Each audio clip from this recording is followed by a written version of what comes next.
तो गाइज ऐसे एनिमे के मेन कैरेक्टर का नाम साइकी, जिसके पास गॉड जैसी पावर है। जब साइकी पैदा हुआ था तभी वो टेलीपैथी से अपने डैड और मॉम से बात कर पाता था और हवा में चलता था। ये सब देखकर उसके मॉम डैड उसे किसी डॉक्टर को दिखाने की जगह उसे एक नॉर्मल बच्चे की तरह बड़ा करते हैं। अभी साइकी 16 साल का है और वो एक हाई स्कूल स्टूडेंट है। साइकी स्कूल के बाद घर आ रहा होता है, तभी वो अपने डैड को घर के बाहर बैठे देखता है।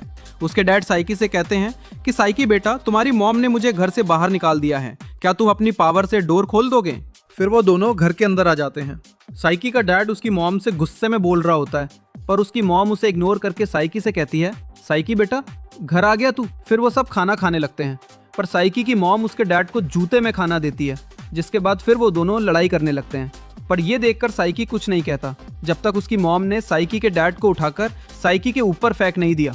फिर साइकी अपनी पावर यूज करके उन दोनों का दिमाग एक कर देता है, जिसके बाद फिर उन्हें पता चलता है कि वो अभी भी एक दूसरे से उतना ही प्यार करते हैं। फिर साइकी की मॉम साइकी से आइसक्रीम लेकर उसके डैड को दे देती है। ये देखकर साइकी बहुत गुस्सा होकर घर की सारी विंडोज तोड़ देता है। फिर सीन शिफ्ट होता है साइकी के स्कूल की तरफ, जिसका नाम पीके एकेडमी हाई स्कूल है। असेंबली में खड़ा साइकी सोचता है कि जब वो किंडरगार्टन में था तो वो हर गेम जीतता था, पर स्टोन पेपर सीजर्स में कभी नहीं हारा था, और ये न्यूज में बहुत वायरल हुई थी। जिसके बाद वो डिसाइड करता है कि वो किसी के सामने अपनी पावर्स यूज नहीं करेगा। वो 200 मीटर के अंदर हर किसी के दिमाग की बातें सुन सकता है, पर एक लड़का है जिसका नाम नेंडो है।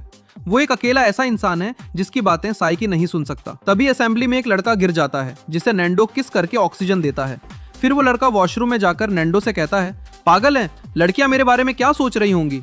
पर तभी उनकी बातें एक सर सुन लेते हैं और वो कहते हैं, तुम बीमार होने का नाटक कर रहे हो। पर नेंडो कवर करते हुए कहता है, सर ये रूट सिकनेस है। सर उसका टेम्परेचर देखते हैं और उसका टेम्परेचर 92 डिग्री सेल्सियस आता है।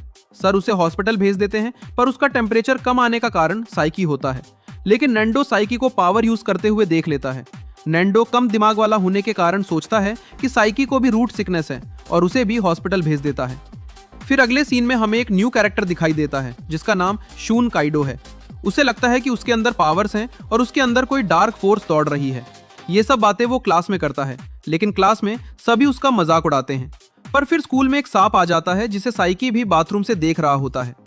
नेंडो सांप को पकड़ने की ट्राई करता है, लेकिन सांप नेंडो को उसकी बॉल्स पर काट देता है और उसका फेस देखने लायक हो जाता है। तब काइडो हीरो बनने की ट्राई करता है, लेकिन पहली बार में वो डर जाता है।